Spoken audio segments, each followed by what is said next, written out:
did you know that arts education programs are at the biggest risk of getting cut out of almost any other program when schools go through budget cuts, even though they're proven to help improve students' academics, mental health, and socially?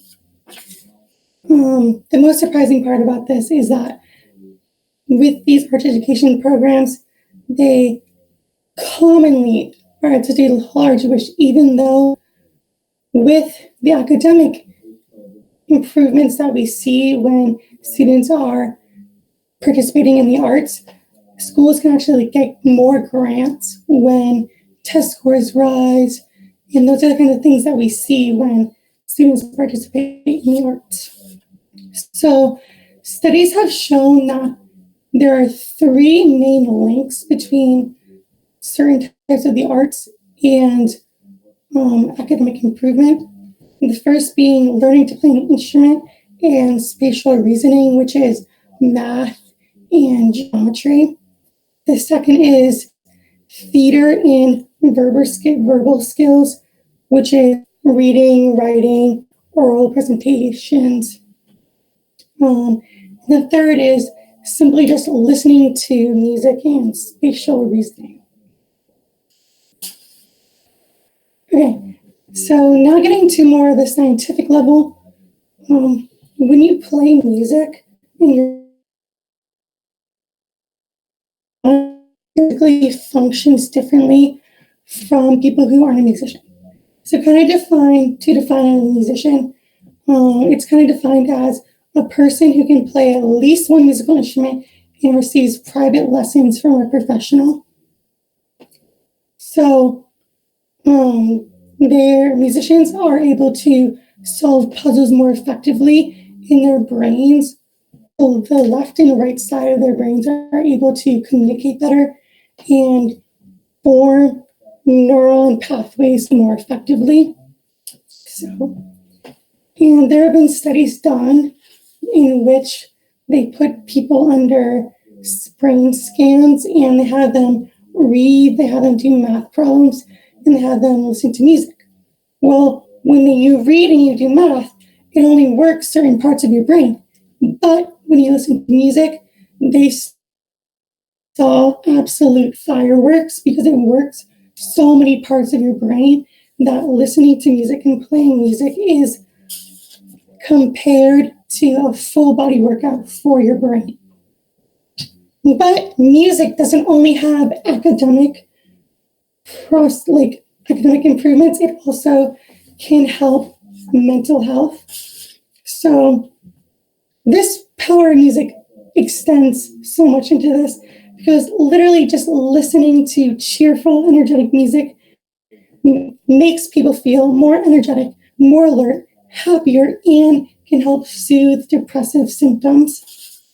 So kind of to find out why the power of music and the power of the arts is so phenomenal, I look towards the music, dance, and theater as therapies. And so these as therapies are as groups, you work as groups, you build communities, and you use these to work through emotions and trauma that are too intense to use words for. And so I believe that that's why it's so effective in schools, because personally, mental health is something that I struggle with. So when I go to my theater class, or I go to my after school theater, or I go to my chorus, I get to leave all that behind and I get to put it all into whatever I'm working on. And that's personally very helpful for me and thousands of other people around the world. So, especially right now in the times that we're going through, it's so important to have access to the arts, which is why I'm so happy that I was able to bring some of that to some people, where when I am in an improv group, people were able to do the arts in their own bedroom, like I am in right now. So, school-based improv theater is actually proving to help social phobias and increase confidence in social skills and help soothe anxiety disorders. And it offers the ability to lower social stigma, building trust between people, and the participants become more willing to take risks and make mistakes, because it's not seen as a judging environment. It's seen as a comfortable place where you want to make mistakes because you want to grow. So for my project, naturally, I knew I wanted to start an improv group. So every Wednesday, we met for around an hour, but we tended to run around at least 30 minutes over every week, just because everyone was enjoying themselves so much and I loved it so much.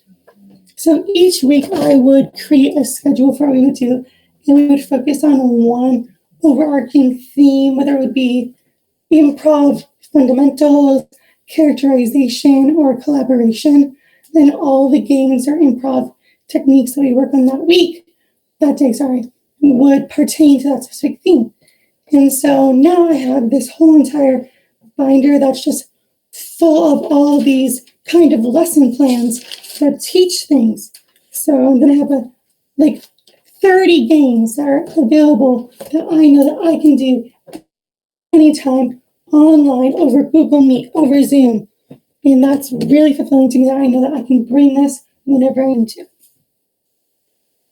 So week after week, everyone grew closer, and I wanted to see if this was something that people were interested in doing after our projects officially ended, because I'm really passionate about it. So I sent out a survey and asked, and everyone actually who filled out the survey actually said that they would love to continue. But one of my more interesting questions that more pertains to my project was, is Improv Club a comfortable environment for you to be able to let your creativity flow without anxiety? And every single person who answered that question had said yes. And that's something I'm really proud of. And this is a direct quote from someone who filled out my survey. It says, "Folks help to create a safe space to just make stuff up and not be judged for our zaniness. We had fun and were patient to let others enter a space to feel safe and that they could trust that they would not be judged." We ended up creating such a nice community in improv, and that's just like how it is in almost every other arts group that I've been a part of.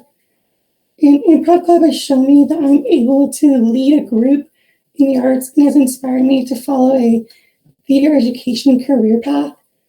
And it's taught me so much about how I work and how much I love doing this, and how much I love bringing theater to other people.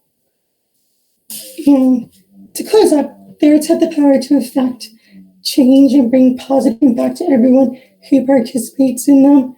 That's what makes them such a crucial part of education.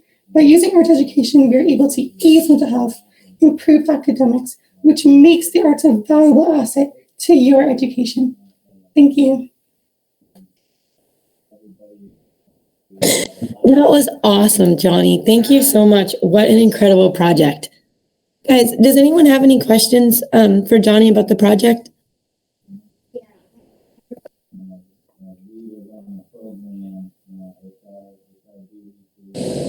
I'll ask a question. So, Johnny, how many people usually attended your sessions? Okay, so it was kind of really chill. So it was whenever anyone could come, they could come. So, but normally on average, I think we would have about 5, which doesn't really seem like a lot, but it actually worked really well with the stuff I planned, because we could get through 3 games in an hour with everyone being able to participate. So it worked kind of perfectly.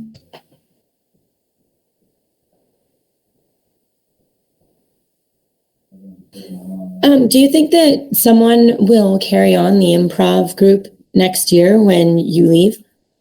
I know there's interest too, and I've started making a form with every single game we played, so I can share with the people to see if they want to carry on, they'll have the option to. That's awesome. What a great project. Thank you so much, Johnny.